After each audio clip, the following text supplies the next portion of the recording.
આપકી અદાલતમાં બીજેપી પર આરોપ છે કે એમના નેતાઓએ સેનાનું અપમાન કર્યું.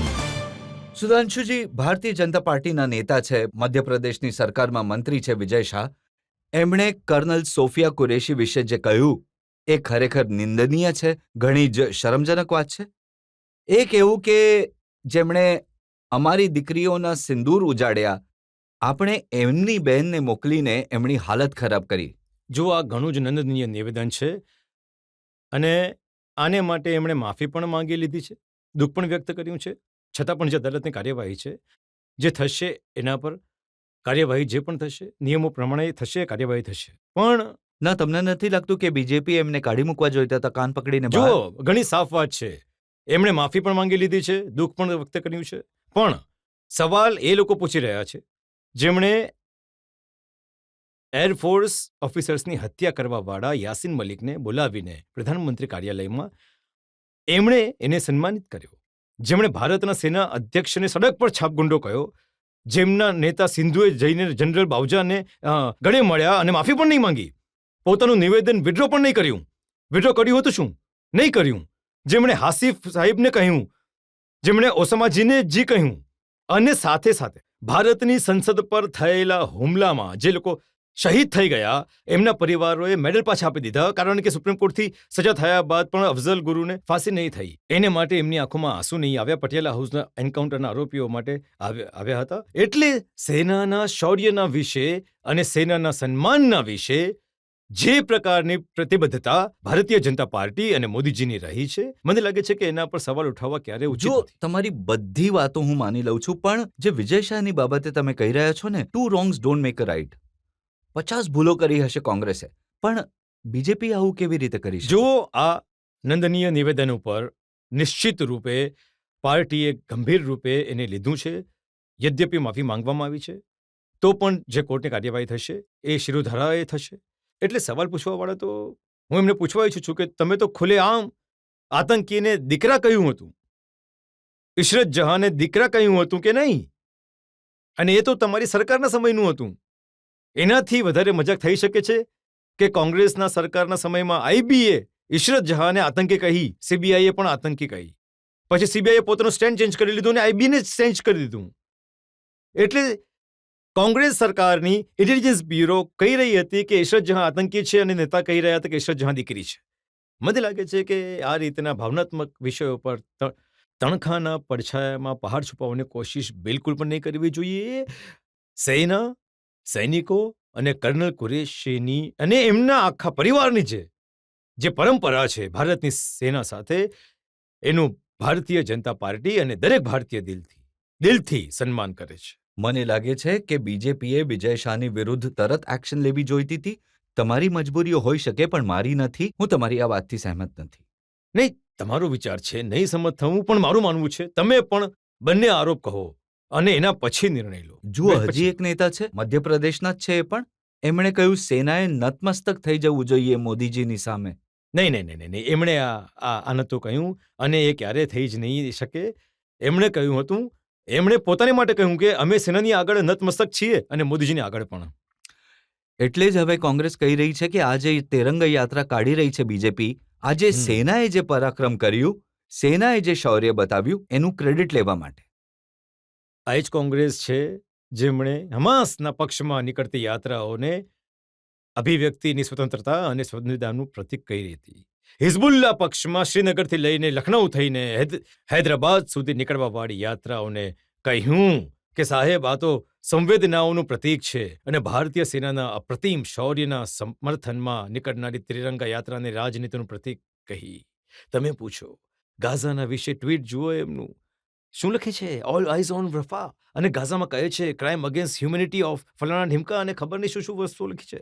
પણ સેનાના શૌર્યની વાત કરી તો એમના માટે સમસ્યાને તો હું કહેવા ઈચ્છું છું કે મને એક નહીં અનેક ડિબેટમાં તમે જેને પૂછી લો, સેનાના શૌર્યની વાત આવે છે તો મેં પૂછ્યું ઘણાઓને કે ભાઈ 71ની વોરમાં અહીંયા જજ સાહેબ બેઠા છે, એમનાથી વધારે સારું જાણકાર તો હું નહીં હોઈ શકું. પેરાટ્રુટર્સમાં કોને લીડ કર્યા હતા? ઢાકામાં.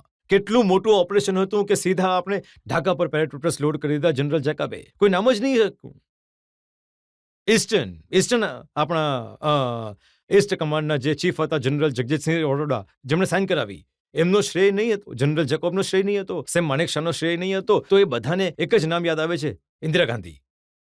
એટલે ત્યારે બધું ઇન્દિરા ગાંધીએ કર્યું હતું. હવે સેનાએ અમે ક્યારેય શ્રેય નથી લીધો. 3 વાર જુઓ તમે, 2016માં પ્રેસ કોન્ફરન્સ કોણે કરી? Director general military operation. 2019માં કોણે કરી? એરફોર્સે. 2025માં કોણે કરી? સેનાની 2 દીકરીઓએ, 2 ઓફિસર્સે. તો અમે રાજનીતિ નથી કરી, સેનાએ કર્યું. અને અમે એને કહ્યું, સેનાએ કહ્યું, અમે કહ્યું ઘણું સારું કર્યું. રાજનીતિ એમણે કરી કે હંમેશા શ્રેય પોતે લેવાય છે. હવે તો એ કહી રહ્યા છે કે મોદીજી શ્રેય લેવાનો પ્રયત્ન કરી રહ્યા છે ઓપરેશન સિંદૂરનો. જો મોદીજીના કાર્યકાળમાં સેનાનું મનોબળ પણ વધ્યું છે, આત્મબળ પણ વધ્યું છે, અને જે સૈન્ય બળ છે એ પણ વધ્યું છે. અમે કોઈ વસ્તુનો શ્રેય લેવાનો પ્રયત્ન નથી કરતા.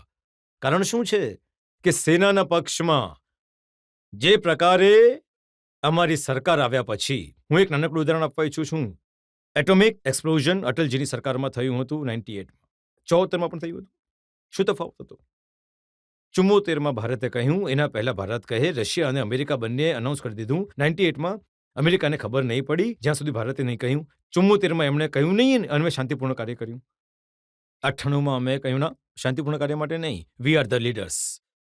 આપણે પોતાની જાતને ન્યુક્લિયર સ્ટેટ ડિક્લેર કર્યો, સેનાનું મનોબળ વધાર્યું. મોદીજી આવ્યા તો આપણે ન્યુક્લિયર સબમરીન, ન્યુક્લિયર મિસાઇલ અને જહાજ એટલે જલ થલ નભ ત્રણેયમાં આપણે એમને ન્યુક્લિયરથી એમ્પાવર્ડ કર્યા. હવે એમની વાત જુઓ, સેનાના સન્માનની એક વાત છે, બીજી વાર રિપીટ કરી દઉં છું. એમણે યાસીન મલિકને બોલાવીને પ્રધાનમંત્રી કાર્યાલયમાં સન્માનિત કર્યા, જેણે એરફોર્સના અધિકારીઓની હત્યાનો આરોપ હતો. મોદીજીએ કોને બોલાવ્યા?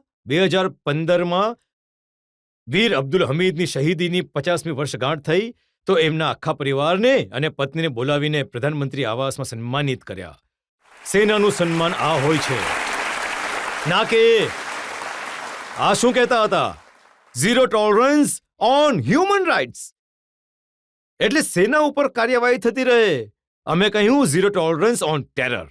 એમના સમયમાં ઠંડા દિલની સરકાર અને બંધાયેલા હાથવાળી સેનાની હતી. આજે જિંદા દિલ સરકાર અને ખુલ્લા હાથવાળી સેના છે. વધુ એક સવાલ લઈ શકીએ છીએ ઓડિયન્સમાંથી? હા. પાકિસ્તાનની આખી પ્રજાને કહે છે જેહાદ, પણ એમના ખરાબ રીતે હરાવ્યા પછી પણ એમના આર્મી ચીફ મુનીર કહે છે કે આ તો અલ્લાહ તાલાની ફતેહ નવાજ છે. તો આમાં ઇસ્લામ ક્યાંથી આવી ગયું? આજ તો ઘણી મજેદાર વાત છે. એ ઇસ્લામ બ્રધરહુડના નામ પર બન્યો હતો, એ 25 વર્ષ એક નહીં રહી શક્યો. કોણે માર્યા જઈને બાંગ્લાદેશમાં, એટલે કે એ સમયના પાકિસ્તાનમાં?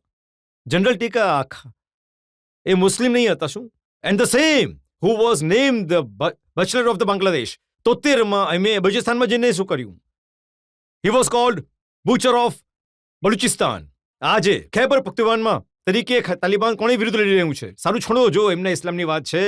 આ પેશાવરના મસ્જિદમાં ધમાકો કેમ થઈ ગયો ભાઈ? રાવલપિંડીમાં ધમાકો કેમ થાય છે? ત્યાં તો 100% મુસ્લિમ છે. એટલે જ આજે ફેકેડ છે હતો કે અમે ઇસ્લામના નામ પર કર્યું છે, એ પણ હવે તૂટતું દેખાય છે. પણ હું આજે જે તમે સવાલ કર્યો છે એટલા માટે ઘણું ઇમ્પોર્ટન્ટ છે કે આજે એમને લાગે છે કે આ પ્રમાણે છે કે એ ભારત દ્વારા નિર્ણાયક રૂપથી હરાવી દેવામાં આવ્યા છે, એટલે એમને માત્ર ધાર્મિક અને મઝહબી વાતોનો સહારો લેવો પડે છે. એટલે તમે જોયું હશે કે મીડિયામાં વિડીયો ફૂટેજ જોયો હશે, તો એમના પ્રાઇમ મિનિસ્ટર અલ્લાહ ફઝલો કરમ સે, અલ્લાહ કે ફઝલો કરમ સે હુઆ હૈ, એટલી વાર એમણે ઇન્શા અલ્લાહ, અહમદુલિલ્લાહ કેટલી વાર બોલ્યા છે. આપણે તો કોઈ કંઈ બોલ્યું નહીં. તો એટલે તફાવત શું છે? અને એમ ઓન ધ લાઇટર નોટ હું કહું કે અલ્લાહની ફઝલનું કરમનું કામ નથી ચાલી રહ્યું. બન્યા હતા કોંગ્રેસના રહેમો કરમથી અને ચાલી રહ્યા છે ચીનના રહેમો કરમથી. અને એના પર તમને હું પોતાનું પણ હું મારો અનુભવ કહું છું, અને હું પાકિસ્તાનના આવામને એડ્રેસ કરતા કહી રહ્યો છું. મને વિદેશમાં પાકિસ્તાનના એક નેતા મળ્યા અને એમ જ વાત થવા લાગી, તો મેં કહ્યું કે અચ્છા જણાવો, આઝાદીના આટલા વર્ષ થઈ ગયા પાર્ટીશન પછી, તમને શું લાગે છે? તમે કહ્યું કે મેળવ્યું. પાકિસ્તાનનું ઇન્ટેલિજન્સિયા શું વિચારે છે? તો કહું એણે શું કહ્યું? સાચું કહું, પાકિસ્તાનનું ઇન્ટેલિજન્સ શું વિચારે છે? મેં કહ્યું જણાવો. એને કહ્યું કે પાકિસ્તાનનું ઇન્ટેલિજન્સિયા એ કહે છે કે અમે તો આઝાદ થયા જ ક્યાં છીએ. મેં કહ્યું આઝાદ નહીં થયા તો 47માં શું થયું? And now mark the word. એણે કહ્યું આઝાદ 47 પહેલા અમારા દેશનું પાવર સેન્ટર લંડન હતું, એના પછી વોશિંગ્ટન થઈ ગયું અને હવે બિન્જિંગ થઈ રહ્યું છે. એમણે કહ્યું કે અમને ક્યારે આઝાદી મળી જ નહીં. ખ્વાજા આસિફથી લઈને જનરલ મુશરફ બોલી ચૂક્યા છે, we were doing dirty work on western countries. એટલે અને આજે પણ તમે જોઈ લો, જે દેશ ભીખ માંગી રહ્યો છે એની સાથે ટ્રેડની વાત શું થઈ રહી છે. તમામ કંપનીઓ જઈને એમના જે બચેલા કુચેલા મિનરલ્સ છે એ પણ લઈ લેવા ઈચ્છે છે. ચાઇનાએ સીપેક પર પૂરેપૂરો કબજો કરી લીધો છે. એટલે હું કહીશ કે એ કહેવત હોય છે, હું કોઈનું સન્માન નથી કરવા ઈચ્છતો, કહાવત હોય છે, नंगा नहाएगा क्या और निचोड़ेगा क्या. પણ અહીંયા તો જે વધેલું છે લોહી પણ નીચોવવામાં લાગેલા છે. એટલે જ હું કહી રહ્યો છું, આજે તો પાકિસ્તાનની સ્થિતિ શું થઈ ગઈ છે અને એને એ વિચાર ક્યાં સુધી પહોંચાડ્યો છે જે ઇસ્લામ બ્રધરહુડના નામ પર બતાવાયો હતો. जब से बना है पाकिस्तान, पाकिस्तान के मुसलमानों का नुकसान है नुकसान.